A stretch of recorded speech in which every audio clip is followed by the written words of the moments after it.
আসসালামু আলাইকুম রহমতুল্লাহি ওয়া বারাকাতুহু। আপনারা যারা হজে যাবেন কি কি নিয়ম মেনে হজ সম্পন্ন করতে হবে শুনুন শেখ আহমদুল্লাহ হুজুরের কাছ থেকে। ইসলামের পাঁচটি মৌলিক স্তম্ভ, পাঁচটা প্রধান কাজের একটা ছিল রমজান মাসের রোজা। সেটা শেষ হয়ে গেছে যেদিন, সেদিন থেকে ইসলামের আরেকটা স্তম্ভ, 5 নম্বর স্তম্ভ হজ, সেটার কিন্তু সূচনা হয়ে গেছে।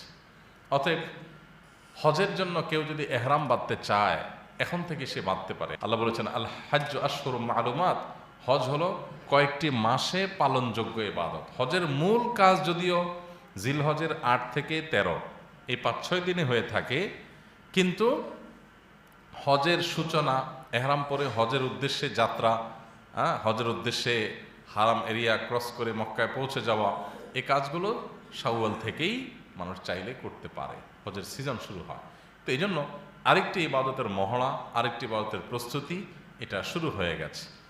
যারা আলহামদুলিল্লাহ হজ করেছি, আল্লাহ তাআলা তাদেরকে আবারও বারবার একাধিকবার যাওয়ার তৌফিক দান করুন। আর যারা এখনও যেতে পারে নাই, তাদেরকে আল্লাহ তাআলা জীবনে একবার হলেও বাইতুল্লাহ হাজিরা দেওয়ার তৌফিক দান করুন। কিছু কিছু ইবাদত আছে ভাই, যে ইবাদতগুলোর স্বাদ, যে ইবাদতগুলোর তৃপ্তি মানুষ নগদে অনুভব করে, তৎক্ষণাৎ সে ফিল করে। এরকম ইবাদতগুলোর মধ্যে থেকে একটা হলো হজ। হজের ইবাদতের তৃপ্তি, এটা মানুষের কাছে অবর্ণনীয় তৃপ্তি হয়। এটা মানুষ ভাষায় প্রকাশ করতে পারে না।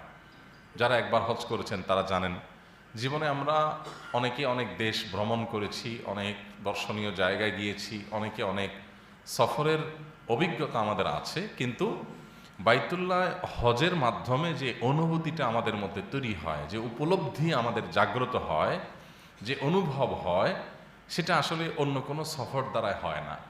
এজন্য দেখবেন হজের স্মৃতিগুলো মানুষ মরণ পর্যন্ত ভুলতে পারে না, এবং এত বেশি মানুষের মধ্যে এটা গেঁথে যায় যে আরাফা, মিনা, মুজদালেফার এই সামান্য সময়, অন্যান্য অনেক জার্নিতে, অনেক ট্যুরে তো আমরা সপ্তাহ, 10 দিন, 15 দিন, মাস ব্যাপী কাটাই। হজের সফরে আমরা মিনা, মুজদালেফা, আরাফা সব মিলিয়ে 5-6 দিনের একটা জার্নি। এই 5-6 দিনের জার্নিটা আমাদের স্মৃতিতে এমনভাবে গেঁথে যায় যে মরণ পর্যন্ত ওই দৃশ্যপটগুলো আমাদের চোখের সামনে ভাসতে থাকে, এবং অভূতপূর্ব এক অনুভব আমাদের মধ্যে জাগ্রত হয়। এই জন্য হজের এই ইবাদত, এটাকে কোরআনে কারিমে আল্লাহ তাআলা নির্দেশ করতে গিয়েও এমন ভাষা ব্যবহার করেছেন যেটা অন্য 10টা ইবাদতের নির্দেশের চেয়ে সম্পূর্ণ ডিফারেন্ট। অন্য ইবাদতগুলোতে আল্লাহ তাআলা সরাসরি নির্দেশ জারি করেছেন, কুতিবা আলাইকুমুস সিয়াম, তোমাদের উপরে রোজা ফার্জ করে দেয়া হলো, ব্যাস, সাফ কথা। আকিমুস সালাহ, তোমরা সালাত কায়েম করো, সরাসরি অর্ডার। আর হজের ক্ষেত্রে আল্লাহ রাব্বুল আলামিনের নির্দেশের ভাষাটাই ব্যতিক্রম। আল্লাহ বলছেন ওয়ালিল্লাহি আলান নাসি হিজ্জুল বাইতি মান ইসতাতাআ ইলাইহি সাবিলা, অর্থাৎ যারা আল্লাহর ঘর বাইতুল্লাহ জিয়ারত করার আর্থিক সঙ্গতি রাখেন, সেই মানুষগুলোর কাছে আল্লাহর পাওনা হয়ে যায়, আল্লাহর অধিকার হয়ে যায় যে তারা সে সম্পদ ব্যয় করে আল্লাহর ঘর জিয়ারত করে আসবে। এখানে লক্ষ্য রাখার বিষয় যে ভাষাটাই ভিন্নতর, যে এটা আল্লাহর অধিকার, আল্লাহর পাওনা মানুষের কাছে। যদি তাদের হজ করার সামর্থ্য থাকে তারা যেন হজ করে। তার মানে অর্থকরী হওয়ার পর এটা আমাদের ইমানের দাবি হয় আল্লাহর ঘরটা একটু জিয়ারত করে আসা। দেখুন, ইসলামের যে 5টা স্তম্ভ, ইমান, 5 ওয়াক্ত সালাত, সিয়াম, জাকাত, সিয়াম, এরপর হজ, এর মধ্যে কোনো কোনো বর্ণনা এই 5টা রোকন বা স্তম্ভের ভিতরে 5 নম্বরে হজকে রাখা হয়েছে, কোনো কোনোটাতে 4 নম্বরে রাখা হয়েছে।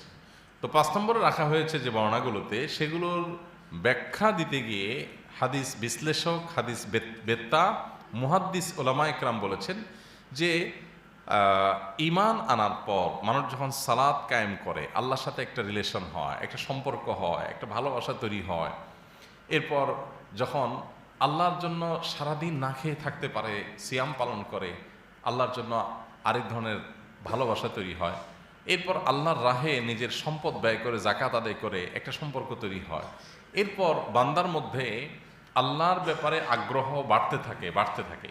তো আল্লাহ তাআলাকে তো কিয়ামতে মানুষ দেখতে পারবে। নবী করিম সাল্লাল্লাহু আলাইহি সাল্লাম বলেছেন, ইন্নাকুম সাতারাউনা রাব্বাকুম, তোমরা অচিরেই কিয়ামতের ময়দানে তোমাদের রব আল্লাহকে দেখতে পাবে। কিভাবে? কামা তারাউনাল কামার লাইলাতাল বাদার, তোমরা যেরকম চাঁদনি রাতে আকাশে চাঁদ দেখতে পাও, তোমরা সেই চাঁদ দেখতে গিয়ে কোনো ভিড় করতে হয় না, হুড়াহুড়ি করতে হয় না। সারা ওই চাঁদ যত জায়গা থেকে দেখা যাচ্ছে, সারা এলাকার মানুষ সবাই নিজ নিজ অবস্থান থেকে দেখতে পাও।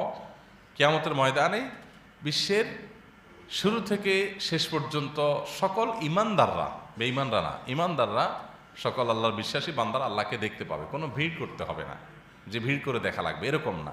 আল্লাহর অস্তিত্বটা আমাদের কারোর সাথেই তুলনাযোগ্য নয়। সৃষ্টি জগতের কিছুর সাথে মিল নেই। লাইসা কামিসলিহি সেই, তার অনুরূপ আর কেউ নাই। অলাম ইয়াকুল্লাহু কুফুয়ান আহাদ, তার সমকক্ষ কেউ নাই। আমরা কোনো স্মৃতিতে কল্পনা করতে পারবো না তাকে যে তিনি এমন, এরকম কোনো সুযোগ নাই। তিনি কেমন হবেন, তিনি তার মতো হবেন। তার কোনো সৃষ্টির সাথে তার কোনো মিল নেই, কোনো তুলনা নেই। তিনি অতুলনীয়।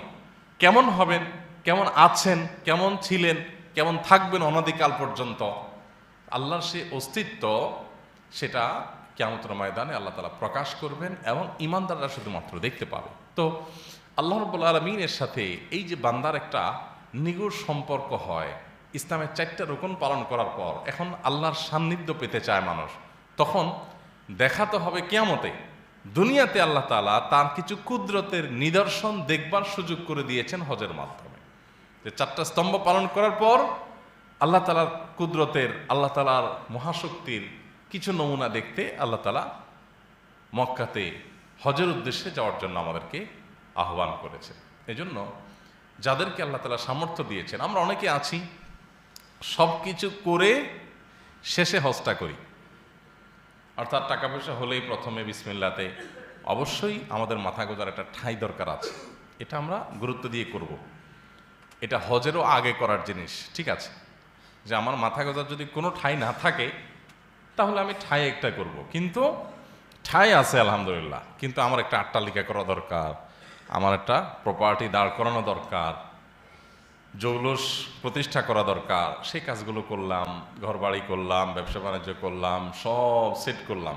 এরপরে আমার উদ্বৃত্ত যেটা আর কোনো কাজে নাই, সব শেষ, সেই রিজেক্টেড লাইফের একেবারে অপ্রয়োজনীয় এবং উদ্বৃত্ত অংশ দিয়ে যায় একটা হজ করে চলে আসলাম। এ হলো আমাদের ম্যাক্সিমাম মানুষের হজ, যেটা কোনোভাবেই উচিত না। হজ এটা পরিশ্রম সাধ্য ইবাদত, এটা কষ্টসাধ্য ইবাদত। যারা হজ করেছেন তারা জানেন অনেক পরিশ্রম করতে হয়। আপনি প্রপারলি হজের প্রত্যেকটা কাজ যদি করতে চান, প্রত্যেকটা কাজ যদি যথাযথভাবে আপনি পারফর্ম করতে চান, আপনাকে অনেক কষ্ট করতে হবে, অনেক কায়িক পরিশ্রম করতে হয় সেখানে, এবং সেটার জন্য অবশ্যই মানুষের শক্তি সামর্থ্য থাকা অবস্থাতেই হজ করা উচিত। কিন্তু আপনারা জানেন বাংলাদেশ থেকে যারা হজে যান, এবার সম্ভবত ৭৮,০০০ প্লাস মাইনাস হাজি যাচ্ছেন বাংলাদেশ থেকে। সারা বিশ্বের সমস্ত হাজিদের চাইতে বাংলাদেশের হাজিদের একটা পার্থক্য হলো, বাংলাদেশের হাজি মানেই হলো বুড়ো মানুষ। আমরা বাংলাদেশের হাজি স্মৃতিতে কল্পনা করলেই কিছু বৃদ্ধ মানুষ, সফেদ সাদা এহরামের কাপড়ে, দাড়ি পাকা, হ্যাঁ, যুবযুব অবস্থা, এই স্মৃতিটা আমাদের চোখের সামনে ভাইসা ওঠে। অথচ আপনি দেখবেন যে মক্কা মদিনাতে সারা বিশ্ব থেকে যে সমস্ত মানুষ হজ করতে আসেন, ইউরোপ থেকে, পশ্চিমা দুনিয়া থেকে, অন্যান্য মুসলিম কান্ট্রিগুলো থেকে, ম্যাক্সিমাম মানুষ দেখবেন শক্ত সবল, বৃদ্ধ মানুষ হজে খুব কমই আসে। একমাত্র ব্যতিক্রম আমাদের দেশ এবং ইন্ডিয়ার থেকে কিছু মানুষ যায় বৃদ্ধ, এমনকি পাকিস্তান থেকে এত বৃদ্ধ মানুষ হজে যায় কম। তো এই যে একটা ব্যাপার আমাদের, এটা আমাদের মানসিকতার ভুলের কারণে। আমাদের এই মানসিকতার পরিবর্তন করতে হবে। আল্লাহ শক্তি সামর্থ্য দিয়েছেন, কোনো রকম মাথা গোজার ঠাই যদি থেকে থাকে, তাহলে এখন সব কিছুর আগে আমি হজটা করব, এরপরে বাকি সব। ফাউন্ডেশনটা হজের উপরে হবে, এরপরে বাকি সব করেন আপনি। আপনি সব দুনিয়ার সব শেষ করে এরপরে শেষে এসে একটা হজ কোনো রকম করে আসলেন। এই হজের কোনো আগাও থাকে না, কোনো মাথাও থাকে না। অনেক মুরব্বী আছেন যে হজ সঠিকভাবে করতেও পারেন না, শরীর আর কুলায় না, তখন এবার ফাঁক ফোকর খোঁজ করে, হুজুরে জিজ্ঞেস করে, হুজুর এটা না করলে কি চলবে? এটা কি ফরজ ওয়াজিব? এটা না করে দম দিলে হবে কি না? পাথরটা অন্য কেউ মেরে দিলে হবে না? রাত্রে মিনায় থাকা কি জরুরি? এবার যত ফাঁক ফোকর আছে সব খুঁজতে থাকে। আর মোয়াল্লেম সাহেব যারা সাথে নিয়ে যান, তারা তো মাশাআল্লাহ বেশিরভাগ মানুষ চানি এটা যে হাজিদের কত শর্টকাটে সেরে ফেলা যায়। তো ভাইরা আমার, আল্লাহ তাআলা যাদেরকে তৌফিক দিয়েছেন তারা তো এখনো নিয়ত করে ফেলবেন। এক সময় আমাদের দেশ থেকে হজ করা একটু কঠিন ছিল, গত 2-3 বছর আগেও, বিশেষ করে করোনার আগ মুহূর্তেও। এখন হজের খরচ অনেক বেড়ে গেছে বৈশ্বিক পরিস্থিতির কারণে, নানা কারণে হজের খরচ বেড়ে গেছে। বেড়ে যাওয়ার কারণে বাংলাদেশ থেকে যে কোটা বাংলাদেশ পায়, সে কোটাটা এবছর পূরণ হয় নাই। তো এই যে পূরণ হয় নাই এখন, এটা একটা সুযোগ। যারা ইউরোপে থাকেন বা পশ্চিমা পৃথিবীর অন্যান্য দেশে থাকেন, সেই সব অনেক মানুষ আছেন যারা আফসোস করতে থাকেন যে তোমাদের কাছে কোটা আছে, তোমরা কোটা পূরণ করতে পারতেছো না। আর আমাদের সিরিয়াল, মালয়েশিয়ান হাজিদের সিরিয়াল অনেক বছর আগে থেকে তারা দিয়ে বসে থাকতে হয়। কোন বছর পরে সিরিয়াল আসবে তারা নিজেরাও জানে না, ব্যাকুল থাকে, অস্থির থাকে। কারণ তাদের সমাজের ট্র্যাডিশন হলো মালয়েশিয়া, ইন্দোনেশিয়াতে, বিশেষ করে ইন্দোনেশিয়াতে, যে বিয়ে ছাড়া হজ, হজ বা উমরা ছাড়া বিয়েই হয় না। আমাদের দেশে যেরকম একসময় জিজ্ঞেস করতো যে কোরআন শরীফটা পড়ছে কিনা, না হলে ছেলে মেয়ে আপনার বিয়ের জন্য পাত্রপাত্রী হিসাবে কোয়ালিফাইড হতো না, ওদের সমাজে হলো হজ করছে কিনা, উমরা করছে কিনা। চিন্তা করেন, আমাদের সমাজে যদি পাত্রের ব্যাপারে খবর নেওয়া হয় আর যদি বায়োডাটা লেখা থাকে অথবা মুখে বলা হয় যে পাত্র হজ করছে, তো পাত্রীপক্ষ তো মনে হতে পালাবে যে হজ করছে মানে তো চাচা, এর কাছে কি মেয়ে বিয়ে দিবে। কারণ হজ জিনিসটা আমরা এমন বানাই নিছি যে হজ করলে তো এটা চাচা হয়ে যাবে, সে বয়সে যে হজ করবে, তাহলে চাচা মিয়ার কাছে কে মেয়ে বিয়ে দিবে, মানে এটা আমরা কল্পনা করতে পারি না। আর ওদের সমাজে হুবহু উল্টা। যারা মক্কা মদিনা গেছেন জানেন যে ইন্দোনেশিয়া মানুষের হাজিরা সব ইয়াং, একদম অল্প বয়সের। কারণ ওই যে বিয়ে ছাড়া হজ, বিয়ের জন্য ডিসকোয়ালিফাইড হয়ে যায়। বিয়ের জন্য জিজ্ঞেস করা হয় যে হজ করছে কিনা, উমরা করছে কিনা, বাইতুল্লাহ হাজিরা দিছে কিনা। তো তারা বছরকে বছর অপেক্ষা করে সিরিয়াল আসার জন্য। কারণ তাদের যে আপনার কোটা তারা পায়, জনসংখ্যার অনুপাতে কোটা দেয় সৌদি সরকার। তো বাংলাদেশে আলহামদুলিল্লাহ জনসংখ্যা বেশি হওয়ার কারণে আমরা কোটাটা বেশি পাই।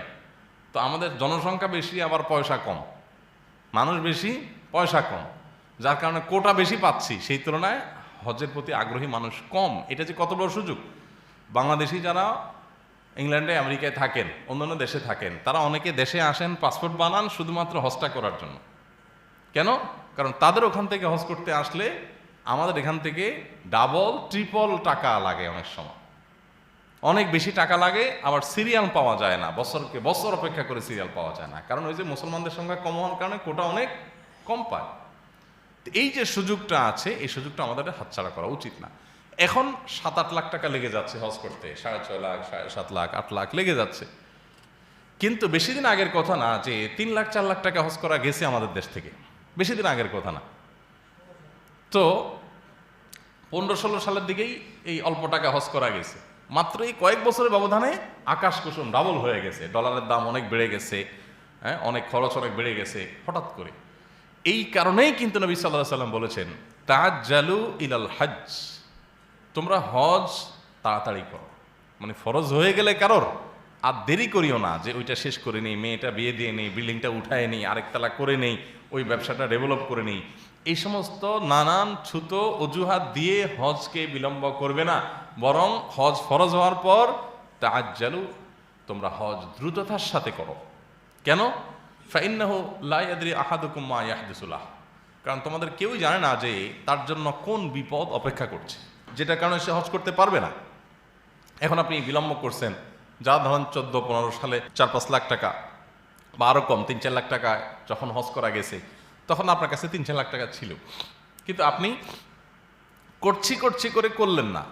এখন হইতে 8 লাখ হয়ে গেছে। এখন আপনি বলতেছেন ভাই এখন তো এত টাকা দিতে পারতেছি না। তো আপনি তখন করেন নাই কেন? হজ কিন্তু তখন ফরজ হয়ে গেছে। এখন যারা মনে করছেন যে 7-8 লাখ টাকা, এত টাকা দিয়ে হজ করব, অপেক্ষা করছেন, তাদের হয়তো এক সময় 10-15 লাখ টাকা হাতে নিয়ে হজ করতে পারবেন না। হয়তো টাকা থাকবে, কোটাই পাবেন না। বিশেষ করে সৌদি গভর্নমেন্ট যে তাদের পলিসি চেঞ্জ করে ফেলে, তখন কোটাই আমাদের দেশ থেকে পাওয়া যাবে না, তখন আফসোস করে হজ করা যাবে না। তো এই জন্য আমাদের যাদের সামর্থ্য আছে, সবার জন্য তো হজ ফরজ না, আল্লাহ যাদের সামর্থ্য দিয়েছেন তাদের উপরে ফরজ। জীবনে একবার সুস্থ সবল এবং সামর্থ্যবান মানুষ বাইতুল্লাহ গিয়ে হজ করে ফিরে আসা পর্যন্ত যে খরচ লাগে, এই খরচটা যার কাছে আছে, এই সময়টাতে তার ফ্যামিলির ব্যয়ভার নির্বাহ করার ক্ষমতা যারা আছে, তার উপরে হজ ফরজ। বিধায় জীবনে একবার হলো এই হজটা করার চেষ্টা করি। আল্লাহ আমাদেরকে তৌফিক দান করেন। নবী করিম সাল্লাল্লাহু আলাইহি সাল্লাম বলেছেন, মান হাজ্জা ফালাম ইয়ারফুস ওয়ালাম ইয়াফসুক, যে ব্যক্তি হজ করলো আর হজে গিয়ে কোনো অশ্লীল কোনো কাজ করলো না, কোনো প্রকার পাপাচারে লিপ্ত হলো না, এই দুইটা জিনিস থেকে যে বেঁচে থাকবে, অশ্লীলতা এবং পাপাচারে লিপ্ত হওয়া, এই দুইটা জিনিস থেকে যদি কেউ বেঁচে থেকে হজ করে আসতে পারে, তাহলে সে মায়ের পেট থেকে সদ্য ভূমিষ্ঠ হওয়া নবজাতক শিশু যেরকম নিষ্পাপ থাকে, তার যেরকম অ্যাকাউন্টে কোনো অপরাধ বা পাপ লেখা থাকে না, তার প্রোফাইল যেরকম ক্লিন থাকে, একজন হাজি হজ যদি যথাযথভাবে করে আসতে পারে, তওবা করে আল্লাহর কাছে নতুন জীবন গঠন করে, তখন তার প্রোফাইলটা এরকম ক্লিন হয়ে যায় আল্লাহর কাছে। অন্য হাদিসে আসছে নবী সাল্লাল্লাহু আলাইহি ওয়াসাল্লাম বলেছেন, আল হাজ্জুল মাবরুর লাইসা লাহুল জাযাউ ইল্লাল জান্নাহ, একটি ভালো হজ এর বিনিময় আল্লাহর কাছে জান্নাত ছাড়া আর কিছুই না। এই জন্য আল্লাহ যাদেরকে তৌফিক দিয়েছে তারা দ্রুততার সাথে নিয়ত করে ফেলি, আর যাদের তৌফিক দেননি তারা এখন থেকে শুরু করি, চেষ্টা করি, টাকা পয়সা জমানো শুরু করে দেই এবং আল্লাহর কাছে দোয়া করতে থাকি। অনেক পয়সাওয়ালা মানুষ আছে হজের তৌফিক হয় নাই, আবার অনেক গরিব মানুষ আছে যাদের হজের তৌফিক হয়েছে। আল্লাহ তাআলার কাছে মঞ্জুর করানোর জন্য দরকার হলো বুক ভরা আকুতি এবং নিজের সাধ্যের শেষটুকুন দিয়ে চেষ্টা করতে থাকা। করবেন আল্লাহ তাআলা, কোত্থেকে করবেন সেটা আপনার বোঝার দরকার নাই। আপনি আপনার সাধ্য অনুযায়ী আপনি 50-100 টাকা করে জমাতে পারতেছেন, সেটাই করেন। হজের নিয়ত করে করে আপনি জমাতে থাকেন আর আল্লাহর কাছে চোখের পানি ফেলতে থাকেন।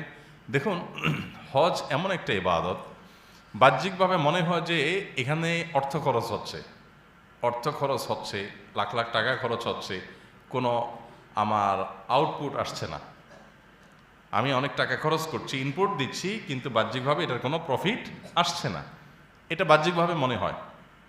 কিন্তু নবী করিম সাল্লাল্লাহু আলাইহি সাল্লামের একটি অদ্ভুত একটা আপনার হাদিস আছে, সে হাদিসটার খোলাসা হলো, হজ এটা মানুষের দারিদ্র্য দূর করে। আপনি বাহ্যিকভাবে দেখবেন যে টাকা খরচ করছেন কিন্তু টাকা আর ব্যাক আসছে না, কিন্তু আল্লাহ তাআলা বরকত দেয়। আমি এই হাদিসকে সামনে রেখে প্রায় বলার চেষ্টা করি যে ব্যতিক্রম দুই একটা ঘটনা থাকতে পারে, সচরাচর আপনার চোখে আপনি একটু আশপাশে একটু খেয়াল করেন তো, আপনি যাদেরকে দেখেছেন জীবনে হজ করেছেন, গ্রামের অনেক মানুষ আছে কিন্তু জমি জমা বিক্রি করে, নিজের সহায় সম্পদ বিক্রি করে হজ করে, অর্থাৎ অনেক বেশি সম্পদশালী মানুষ না, কষ্টমষ্ট করে কোনো রকম জমি জমা বিক্রি করে টাকা জোগাড় করে হজ করেছে, এরকম বহু মানুষ আছে। তাহলে তারা কিন্তু আদতে কোনো বড় লোক না। কিন্তু আপনি একজন হাজী সাহেব পান কিনা একটু খুঁজে দেখেন তো, সচরাচর হজ করেছেন, আর হজ করে এসে যেহেতু টাকা পয়সা সব শেষ, জমি জমা বিক্রি করে হজ করছেন, এখন ফুতুর হয়ে গেছেন, গরিব হয়ে গেছেন, দেউলিয়া হয়ে গেছেন, নিঃস্ব হয়ে গেছেন, মানুষের কাছে হাত পেতে তার চলতে হচ্ছে, এরকম কোনো একটা চিত্র আপনি দেখেন কিনা চিন্তা করে দেখেন তো। বরং এর বিপরীতে আপনি দেখবেন যারা হজ করে আসছেন তারা অন্তত খেয়ে পরে বেঁচে থাকার জন্য তাদের কষ্ট করতে হয় নাই। আমার এক্সপিরিয়েন্স অন্তত সেটাই বলে। আপনি আপনার এক্সপিরিয়েন্সটা মিলিয়ে দেখতে পারেন।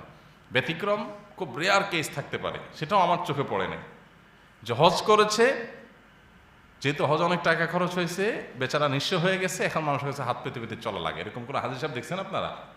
শহরে গ্রামে কোথাও দেখছেন?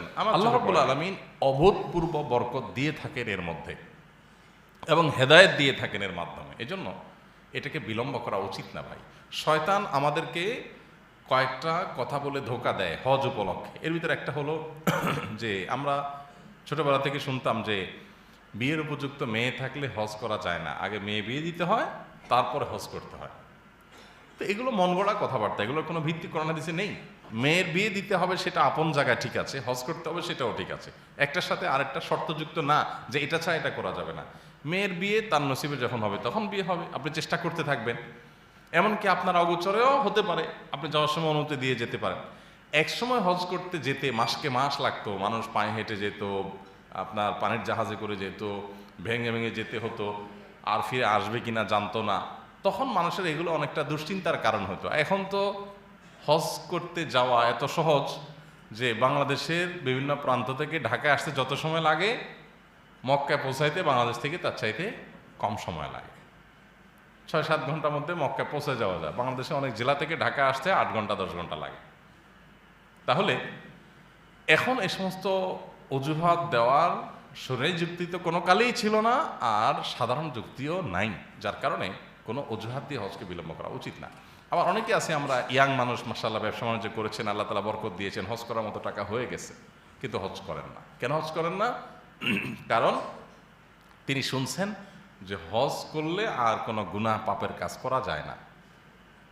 এখনো তো তার অনেক পাপ বাকি, এখন উনি অনেক আকাম কোকাম করবেন, অনেক 2 নম্বরই করবেন, অনেক সুদ ঘুষের কারবার করবেন, অনেক মানুষের ক্ষয়ক্ষতি করবেন, হ্যাঁ, অনেক দুর্নীতি করবেন, অনেক চুরি ডাকাতি করবেন।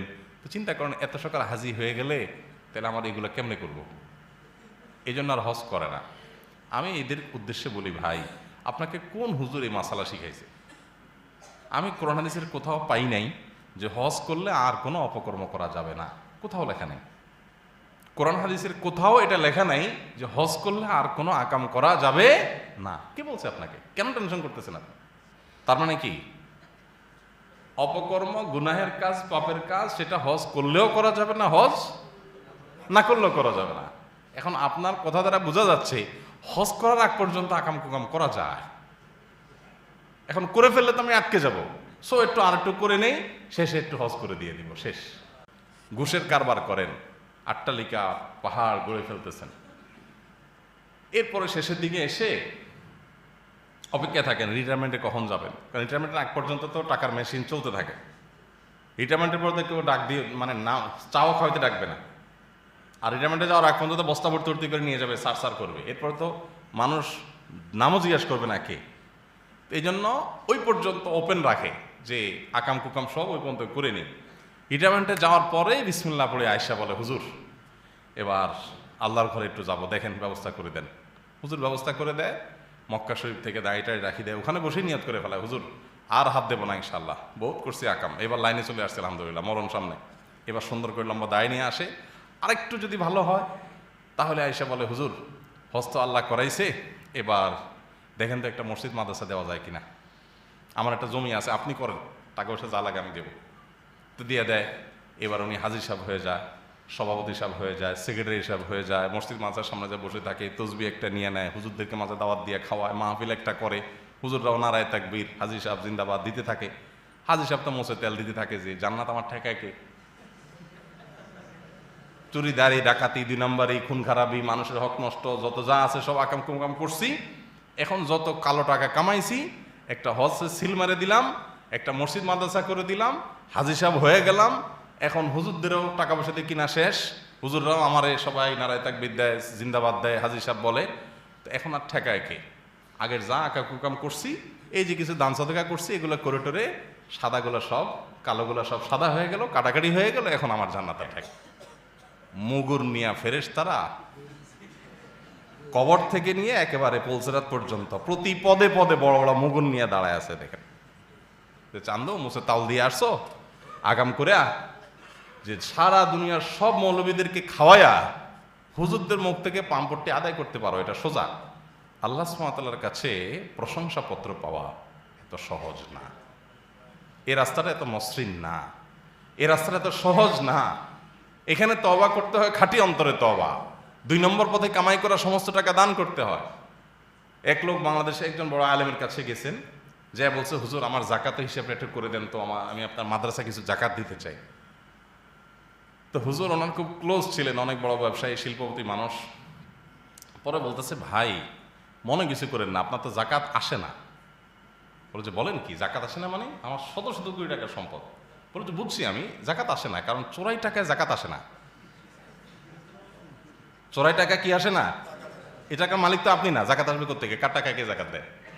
টাকা যাদের কাছ থেকে কামাই করছেন এটা পুরাটা তাদের দিয়ে দিতে হবে। জাকাত তো 2.5%, আপনার তো 2.5% না, আপনার কত? 100%। আর এগুলো আমি তো জানি আপনার কাহিনী, সবগুলো যেহেতু মানুষের টাকা, সো এটার উপরে কোনো জাকাত আসে না। আপনি তো গরিব মানুষ। তো ওনারা পরস্পর খুব ক্লোজ ছিলেন, হয়তো সেভাবে বলে ফেলেছেন, কিন্তু এই বাস্তবতা আমাদের সমাজে অনেকের ক্ষেত্রেই প্রযোজ্য। এই জন্য ভাইরা হজটাকে শেষের জন্য রেখে দিবেন রিজার্ভ, যে আগে কামাই এনে 2 হাতে 4 তলা 6 তলা 8 তলা। আর হুজুররা কি আর তো পিছনে হিস্ট্রি জানবে যে আমি ফাইল আটকে যে মানুষের পকেট থেকে টাকা খসাইছি? এসব কি হুজুররা জানবে?